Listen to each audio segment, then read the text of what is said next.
Hello मेरे प्रिय विद्यार्थियों, आई होप आप सब ठीक होंगे। संस्कृत ज्ञान पाठशाला चैनल पर आप सभी का स्वागत है।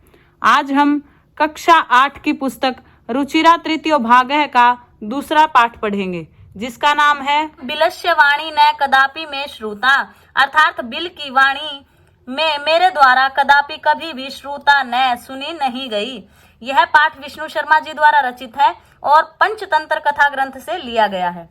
तो देखिए, कस्मिंश्चित किसी वने वन में खरन खर नाम का सिंह है शेर प्रतिवस्ती सम रहता था। सह वह कदाचित कभी अर्थात किसी समय पर इतस्ततः इधर उधर परिभ्रमण घूमते हुए क्षुधार्तः भूख से व्याकुल होकर न किंचित अपि कुछ भी नहीं आहारम प्राप्तवान आहार प्राप्त कर सका। अर्थात किसी समय एक बार वह क्या कर रहा था, इधर उधर घूम रहा था भूख से व्याकुल होकर, लेकिन कुछ भी खाने का प्राप्त न कर सका।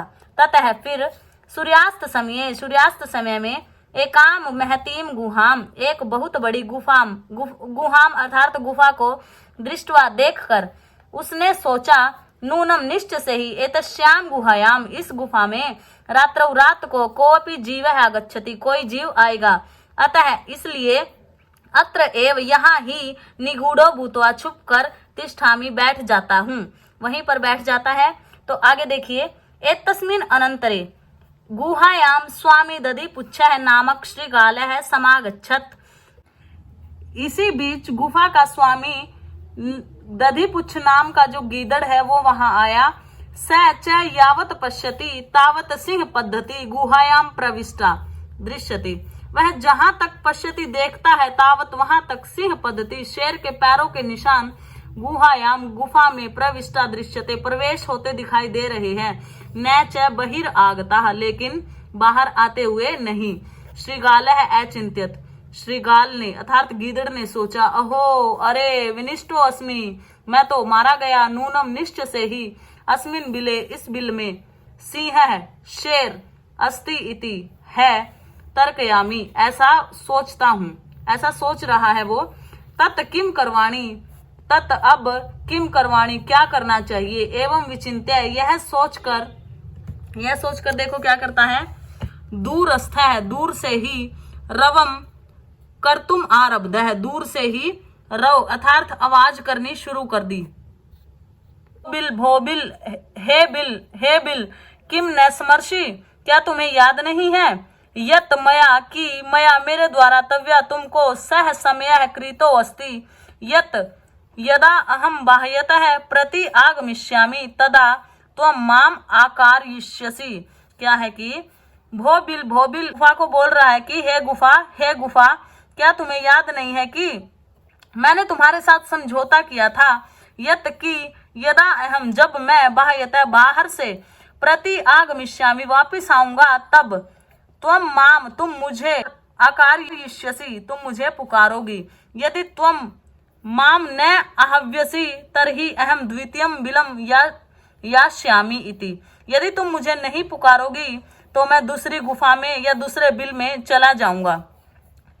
अथ एतत् श्रुत्वा अब यह सुनकर सिंह ने अचिंत्यत सोचा, नूनमेषा गुहा निश्चय से ही यह गुफा स्वामिनः तद अहम अस्य आह्वानम करोमि तब मैं इसका आह्वान करूंगा। एवं स बिले प्रविश्य और इस प्रकार जब वो गुफा में प्रवेश कर जाएगा तो मैं भोज्यम भविष्यति मेरा भोजन बनेगा। इत्थम इस प्रकार विचारे ऐसा सोच करके सिंह शेर ने सहसा अचानक श्रीगाल आह्वानम अकरोत सहसा अचानक श्रीगाल का क्या किया, आह्वान किया अर्थात उसको आवाज लगाई। सिंह उच्च गर्जनन शेर के उच्च गर्जन से प्रतिध्वनिना सा गुहा उच्च ही श्रीगालम आहव्यत। क्या है कि शेर की गर्जना की दहाड़ की गूंज से उस गुफा ने जोर से गीदड़ को पुकारा। अनेन इसके द्वारा अन्य अपि पशु है अन्य अपि पशु भी भयभीता और जो पशु थे वो भी भयभीत हो गए। श्रीगालो अपि श्रीगाल भी तथा दूरम प्ला श्रीगाल वहां से दूर भाग जाता है और पढ़ता है श्लोक पढ़ता है वो, अनागतम यह कुरुते स शोभते स सोच्यते यो न करोत्यनागतम वने अत्र संस्थस्य समागता जरा बिलस्य वाणी न कदापि में श्रुता।